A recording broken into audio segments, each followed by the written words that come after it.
June மாதம் 12ஆம் தேதி பொது காலத்தின் 10ஆம் வாரம் வியாழக்கிழமை. முதல் வாசகம். புனித சின்னப்பர் கொரிந்தியருக்கு எழுதிய 2ஆம் திருமுகத்திலிருந்து வாசகம். அதிகாரம் 3 இறைவசனம் 15 மற்றும் அதிகாரம் 4 இறைவசனம் 1 மற்றும் 3 முதல் 6 முடிய. சகோதரர் சகோதரிகளே, இன்று வரை மோசேயின் திருச்சட்டம் வாசிக்கப்படும் போதெல்லாம் அவர்களின் உள்ளத்தை ஒரு திரை மூடியிருக்கிறது. ஆனால் ஆண்டவர் பால் திரும்பினால் அந்த திரை அகற்றப்படும். இங்கே ஆண்டவர் என்பது தூய ஆவியாரை குறிக்கிறது. ஆண்டவரின் ஆவியார் இருக்குமிடத்தில் விடுதலை உண்டு. இப்போது நாம் அனைவரும் முக்காடு இல்லா முகத்தினராய் ஆண்டவரின் மாட்சியை பிரதிபலிக்கிறோம். இவ்வாறு மென்மேலும் மாட்சி பெற்று அவர் சாயலாக மாற்றமடைகிறோம். இவையெல்லாம் ஆவியாம் ஆண்டவரின் செயலே. கடவுளின் இரக்கத்தால் நாங்கள் இத்திருப்பணியை பெற்றிருக்கிறோம். ஆகையால் மனம் தளராமல் இருக்கிறோம். நாங்கள் அறிவிக்கும் நற்செய்தி அழிவுறுவோருக்கே அன்றி வேறு எவருக்கும் மறைக்கப்பட்டிருக்கவில்லை. இவ்வுலகின் தெய்வம் நம்பிக்கை கொண்டிராதோரின் அறிவு கண்களை குருடாக்கிவிட்டது. எனவே அவர்கள் கடவுளின் சாயலாய் விளங்கும் கிறிஸ்துவின் மாட்சி பொருந்திய நற்செய்தி ஒளியை காண முடிவதில்லை. நாங்கள் எங்களை பற்றி அல்ல, இயேசு கிறிஸ்துவை பற்றியே அறிவிக்கிறோம். அவரே ஆண்டவர் என பறைசாற்றி வருகிறோம். நாங்கள் இயேசுவின் பொருட்டு வந்த உங்கள் பணியாளர்களே. இருளில் இருந்து ஒளி தோன்றுக என்று சொன்ன கடவுளே எங்கள் உள்ளங்களில் அவரது ஒளியை வீசச் செய்தார். அது கிறிஸ்துவின் திருமுகத்தில் வீசும் கடவுளின் மாட்சியாகிய அறிவொளியே. ஆண்டவரின் அருள்வாக்கு. இறைவா, உமக்கு நன்றி. நற்செய்தி வாசகம். புனித மத்தேயு எழுதிய தூய நற்செய்தியிலிருந்து வாசகம். அதிகாரம் 5 இறைவார்த்தைகள் 20 தொடங்கி 26 முடிய. அக்காலத்தில் இயேசு தம் சீடரை நோக்கி கூறியது: மறைநூல் அறிஞர், பரிசேயர் ஆகியோரின் நெறியை விட உங்கள் நெறி சிறந்திருக்கட்டும். இல்லையெனில் நீங்கள் விண்ணரசுக்குள் புக முடியாது என உங்களுக்கு சொல்கிறேன். கொலை செய்யாதே, கொலை செய்கிறவர் எவரும் தண்டனை தீர்ப்புக்கு ஆளாவர் என்று முற்காலத்தவருக்கு கூறப்பட்டிருப்பதை கேள்விப்பட்டிருக்கிறீர்கள். ஆனால் நான் உங்களுக்கு சொல்கிறேன், தம் சகோதரர் சகோதரிகளிடம் சினம் கொள்கிறவர் தண்டனை தீர்ப்புக்கு ஆளாவார். தம் சகோதரரையோ சகோதரியையோ முட்டாளே என்பவர் தலைமைச் சங்க தீர்ப்புக்கு ஆளாவார். அறிவிலியே என்பவர் எரி நரகத்துக்கு ஆளாவார். ஆகையால் நீங்கள் உங்கள் காணிக்கையை பலிபீடத்தில் செலுத்த வரும்பொழுது உங்கள் சகோதர சகோதரிகள் எவருக்கும் உங்கள் மேல் ஏதோ மனத்தாங்கல் உண்டென அங்கே நினைவுற்றால், அங்கேயே பலிபீடத்தின் முன் உங்கள் காணிக்கைகளை வைத்துவிட்டு போய் முதலில் அவரிடம் நல்லுறவு ஏற்படுத்தி கொள்ளுங்கள். பின்பு வந்து உங்கள் காணிக்கையை செலுத்துங்கள். உங்கள் எதிரி உங்களை நீதிமன்றத்துக்கு கூட்டிச் செல்லும் போது வழியிலேயே அவருடன் விரைவாக உடன்பாடு செய்து கொள்ளுங்கள். இல்லையேல் உங்கள் எதிரி நடுவரிடம் உங்களை ஒப்படைப்பார். நடுவர் காவலரிடம் ஒப்படைக்க நீங்கள் சிறையில் அடைக்கப்படுவீர்கள். கடைசி காசு வரை திருப்பிச் செலுத்தாமல் அங்கிருந்து வெளியேற மாட்டீர்கள் என உறுதியாக உங்களுக்கு சொல்கிறேன். ஆண்டவரின் அருள்வாக்கு. கிறிஸ்துவே, உமக்கு புகழ். அன்புக்குரியவர்களே, அம்மா மகனை பார்த்து கேட்டார், எதுக்கு குளிக்கும்போது முதல் செம்பு தண்ணீரை கீழே ஊற்றுகிறாய் என்று. மகன் பதில் சொன்னான், நிதானமாக சொன்ன, முதல் செம்பு தண்ணீரை உடம்பு மேலே ஊற்றும்போது தான் ரொம்ப குளிரும், பின்னாடி குளிர் தெரியாது என்று. அந்த குளிரான முதல் செம்பு தண்ணீரைத்தான் கீழே ஊற்றுகிறேன் என்று சொன்னானாம். என்ன சொல்லப்படுகிறது என்பது முக்கியமானது என்றாலும் அது எவ்வாறு புரிந்து கொள்ளப்படுகிறது என்பது அதைவிட முக்கியமானது.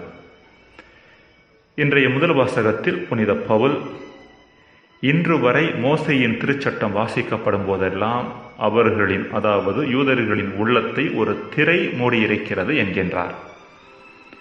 அதாவது திருச்சட்டத்தை சரியான முறையில் புரிந்து கொள்ள முடியாத வகையில் ஏதோ ஒன்று யூதர்களின் உள்ளத்தை மூடியிருக்கின்றது என்பதுதான் புனித பவுல் சுட்டிக்காட்டும் செய்தியாக இருக்கிறது. திருச்சட்டம் என்பது கடவுளால் கொடுக்கப்பட்டது, மேலானது, உண்மையானது. வாழ்வை தரக்கூடியது என்றாலும் அதை சரியான முறையில் புரிந்து கொள்வது அதைவிட மேலானது. யூதர்களிடமிருந்த பிரச்சனை மேற்கண்ட அற்புதமான திருச்சட்டத்தை மிக குறுகிய கண்ணோட்டத்தோடு புரிந்து கொண்டது. திருச்சட்டத்தில் மட்டில் அவர்களது பார்வையானது முழுமையற்றதாக இருந்தது. இதைத்தான் இறைமகன் இயேசு சரி செய்ய முனைந்தார். இறைமகன் இயேசு எந்த வகையிலும் திருச்சட்டத்திற்கு எதிராக சென்றவர் அல்ல. மாறாக திருச்சட்டத்தை பற்றிய பரிசேயர்களின் குறுகிய பார்வைக்கு எதிராக சென்றவர். யூதர்கள், முக்கியமாக பரிசேயர்கள் மற்றும் மறைநூல் அறிஞர்கள் திருச்சட்டத்தின் வார்த்தைகளுக்கு முக்கியத்துவம் கொடுத்துவிட்டு அதன் உள்ளார்ந்த அர்த்தத்தை விட்டுவிட்டார்கள். இதைத்தான் இன்றைய நற்செய்தி உட்பட மத்தேயு 5ஆம் பிரிவில் நாம் பார்க்கின்றோம். இந்த பிரிவு முழுவதிலும் இயேசு திருச்சட்டத்தின் முக்கியமான அம்சங்களில் சிலவற்றை எடுத்து, கொலை செய்யாதே, விபச்சாரம் செய்யாதே, ஆணையிடாதே ஆகியவற்றை எடுத்து அவற்றை எவ்வாறு சரியான முறையில் புரிந்து கொள்வது என்பது குறித்த விளக்கத்தை தருகிறார். அன்புக்குரியவர்களை, மேற்கூறப்பட்ட பிரச்சனை யூதர்களிடம் இருந்தது மட்டுமல்ல, கிறிஸ்தவர்களாகிய நாம் கூட அதே தவறை செய்கின்றோம். விவிலியத்தின் அடிநாத செய்தி அன்பு. இந்த அன்பின் செய்தியை தாங்கி வருகிற விவிலியத்தின் ஒரு சில வார்த்தைகளை குறுகிய கண்ணோட்டத்தோடு பிடித்துக்கொண்டு பிறரையும் பிற மதங்களையும் குறைத்து மதிப்பிடுவதற்கும் எதிர்மறையாக எடை போடுவதற்கும் நாம் பயன்படுத்துகிறோம். இப்படிப்பட்ட தவறுகள் நடந்து விடாமல் இருக்க வேண்டும் என்றால் விவிலியத்தை படிப்பதிலும் அதை சரியாக புரிந்து கொள்வதிலும் நாம் தூய ஆவியின் துணையை வேண்டுவது மிகவும் அவசியமானது. எனவேதான் புனித பவுல் யூதர்களின் உள்ளத்தை மூடியிருக்கின்ற திரை பற்றி கூறிவிட்டு தொடர்ந்து, யூதர்கள் ஆண்டவர்பால் திரும்பினால் அந்த திரை அகற்றப்படும். இங்கே ஆண்டவர் என்பது தூய ஆவியாரை குறிக்கிறது என்கின்றார். அதாவது தூய ஆவியானவர் விவிலியத்தை சரியான முறையில் புரிந்து கொள்வதற்கான ஞானத்தை தரவல்லவராக இருக்கிறார் என்பதே புனித பவுல் சுட்டிக்காட்டக்கூடிய செய்தியாக இருக்கிறார். பல நபர்கள் இன்று கூட தூய ஆவியின் துணையோடு விவிலியத்தை வாசிப்பதாக சொல்லிக்கொண்டு விவிலியத்திற்கு புறம்பான செய்தியை போதிக்கிறார்களே என்று நம்மில் ஒரு சிலர் நினைக்கக்கூடும். இதற்கான பதிலை புனித யோவான் தன் திருமுகத்தில் இவ்வாறு தருகின்றார். அன்பார்ந்தவர்களே, தூய ஆவியின் தூண்டுதல் தமக்கு இருப்பதாக சொல்லிக்கொள்ளும் எல்லோரையுமே நம்பிவிடாதீர்கள். அந்த தூண்டுதல் கடவுளிடமிருந்து வருகிறதா என சோதித்தறியுங்கள். ஏனெனில் போலி இறைவாக்கினர் பலர் உலகெங்கும் தோன்றியுள்ளனர். 1 யோவான் 4:1. ஜெபம். இறைவா, உம் வார்த்தையை நாள்தோறும் வாசிக்கவும் அதை சரியான முறையில் புரிந்து கொள்ளவும் வரம் தாரும். ஆமென்.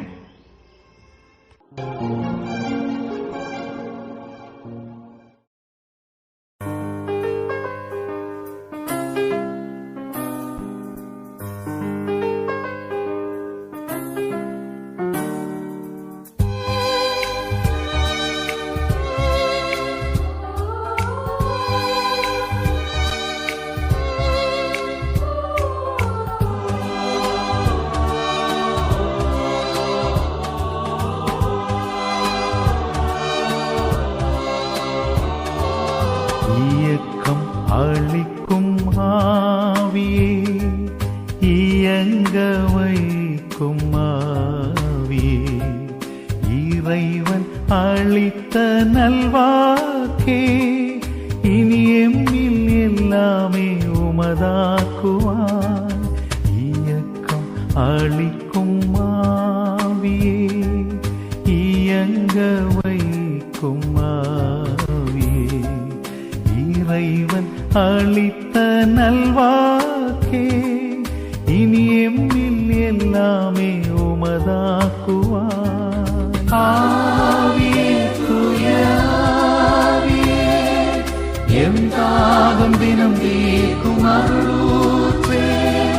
ஆவியே, தூய ஆவியே, எம் தாகம் தினம் தீர்க்கும் அருளூற்றே.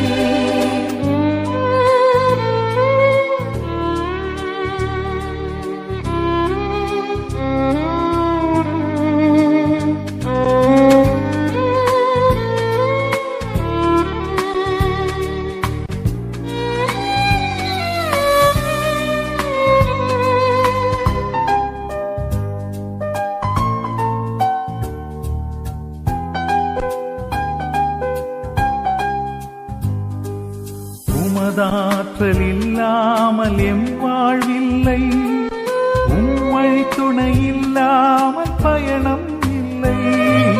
உமதாற்றல் இல்லாமல் எம் வாழ்வில்லை, உம்வழி துணை இல்லாமல் பயணம் இல்லை. உம் தூண்டுதல் இல்லாமல் நிறைவேண்டலில்லை, உம் பிரசன்னம் இல்லாமல் நிறைவாழ்வில்லை. உம் தூண்டுதல் இல்லாமல் நிறைவேண்டலில்லை, உம் பிரசன்னம் இல்லாமல் நிறைவாழ்வில்லை. ஆவியே தூய ஆவியே, என் தாகம் தினம் தீர்க்கும் அருளூற்றே. ஆவியே தூய ஆவியே, என் தாகம் தினம் தீர்க்கும் அருளூற்றே.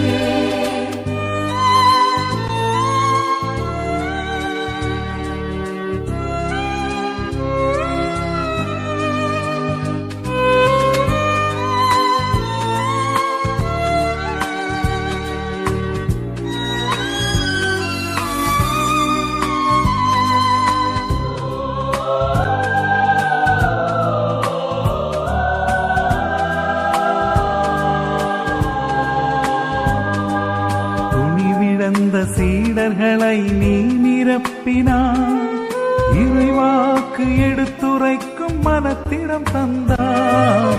துணிவிழந்த சீடர்களை நீ நிரப்பினாய், இறைவாக்கு எடுத்துரைக்கும் மனத்திடம் தந்தாய். இறையேசுவை திருமுழுக்கில் நீ ஆட்கொண்டாய், எமை முழுதும் அருங்கொடையால் நிதமாட்கொள்வாய். இறையேசுவை திருமுழுக்கில் நீ ஆட்கொண்டாய், எமை முழுதும் அருங்கொடையால் நிதமாட்கொள்வாய். ஆவியே தூய ஆவியே, என் தாகம் தினம் தீர்க்கும் அருளூற்றே. ஆவியே தூய ஆவியே, என் தாகம் தினம் தீர்க்கும் அருளூற்றே. இயக்கம் அளிக்கும் ஆவியே, இயங்க வைக்கும் ஆவியே, இறைவன் அளித்த நல்வாக்கே, இனி எல்லாமே உமதாக்குவார். ஆவியே தூய ஆவியே, என் தாகம் தினம் தீர்க்கும் அருளூற்றே. ஆவியே தூய ஆவியே, என் தாகம் தினம் தீர்க்கும் அருளூற்றே.